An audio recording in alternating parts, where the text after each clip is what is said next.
Magpainit tayo ng mantika around 2 tablespoons.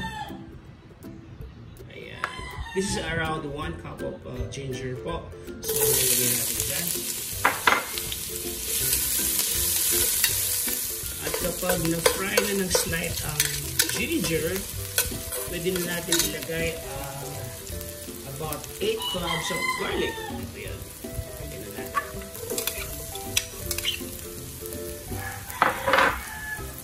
Kaya alam natin ito mag-moist ng slight, pero huwag na natin ito sunugin. Ayan. Pag nag-moist na, pwede na natin pagkaluin ng ginger at garlic. Yes! Bago ha. Alright, pwede natin isunod ang white onion. 1 medium-sized white onion. Okay. Pwede natin dito.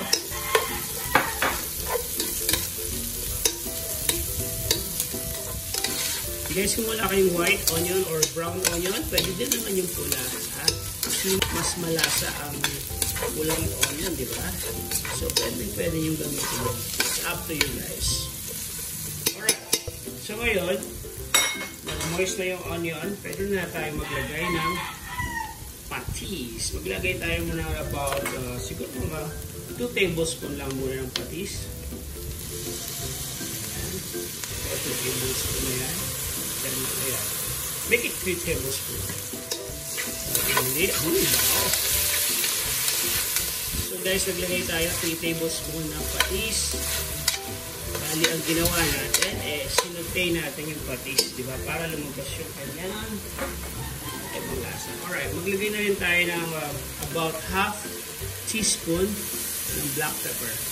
Okay? Just half teaspoon lang. Tansya lang. So, this is about half teaspoon po. Alright.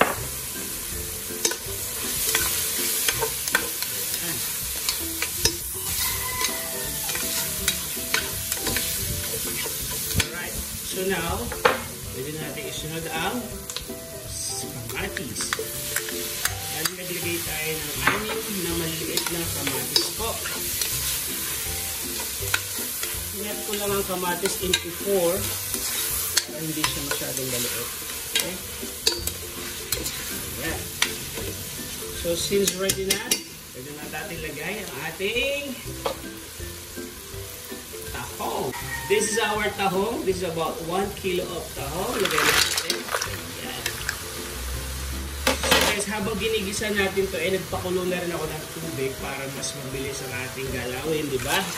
So, nagpa-ano na rin ako ng tubig. Nagpakulo about 1 liter of tubig para maya-maya, burisan lang natin ito ng water. Guys, kung meron naman kayong, let's say, hindi pa kayo nagsasaing, di ba?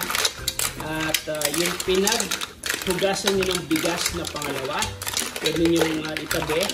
At ilagay niya dito. Mas masarap siya din. Pero but this time, nagamit lang tayo ng plain water na pinakuluan. Okay. Napakadali lang lutuin to. Imagine, right now, nakaka 5 minutes pa lang tayo ng luto ng ating tahong. Diba?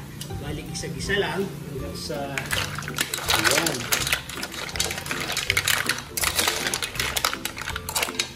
Okay. Ngayon, pwede na natin ilagay ang ating sweet potato. Ano ba ako? This is the kamote. Masarap ito pag may kamote. Igigisa lang muna natin at maya-maya pwede na tayong magsabaw. Alright. Isusutay lang natin at isusimmer lang natin for about, let's say, 3 minutes. At pwede na tayong maglagay ng water. Okay.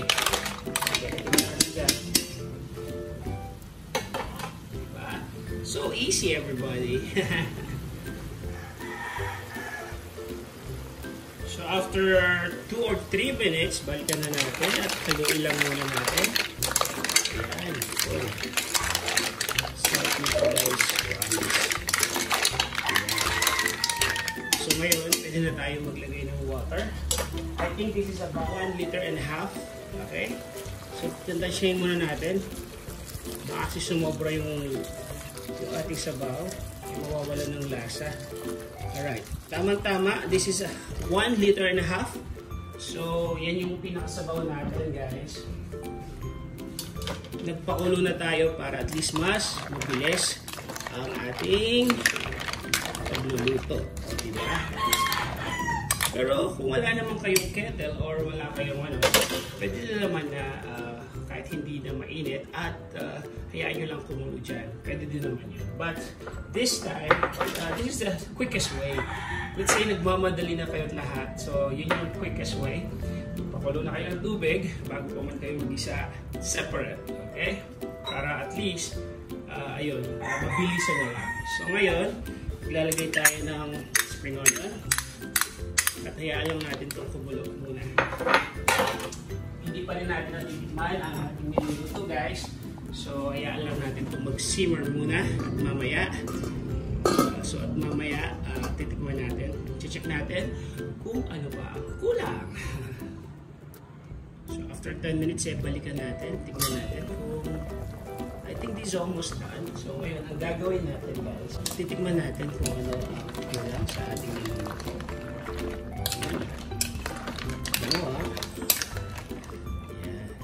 Tignan natin kung anong kulang.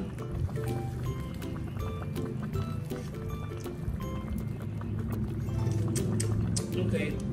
So ngayon, guys, maglalagay lang tayo ng mga about 1 tablespoon of salt at konting ano pa. Okay? So this is 1 tablespoon of salt. Lagay lang natin dito. Lagyan pa natin ng konti. Siguro. Yan. Tapos, pwede na tayong maglagay ng ground peppercorns. Haluin lang natin ulit.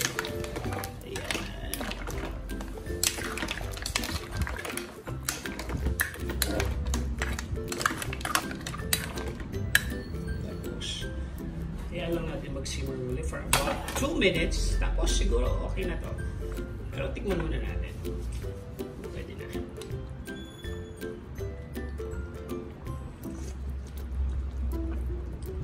Okay.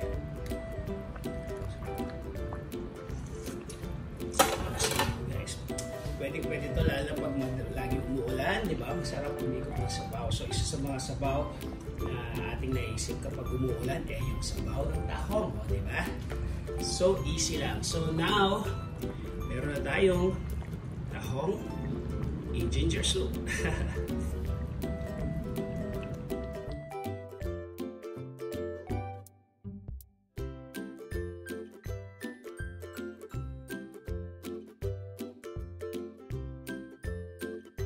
Sana ay nag-enjoy kayo sa ating video for today at kung nagustuhan niyo po ang ating recipe, paki-like na lang po at paki-share na dito sa inyong mga friends and relatives. Si Simun po ito at muli maraming salamat po sa laging panonood.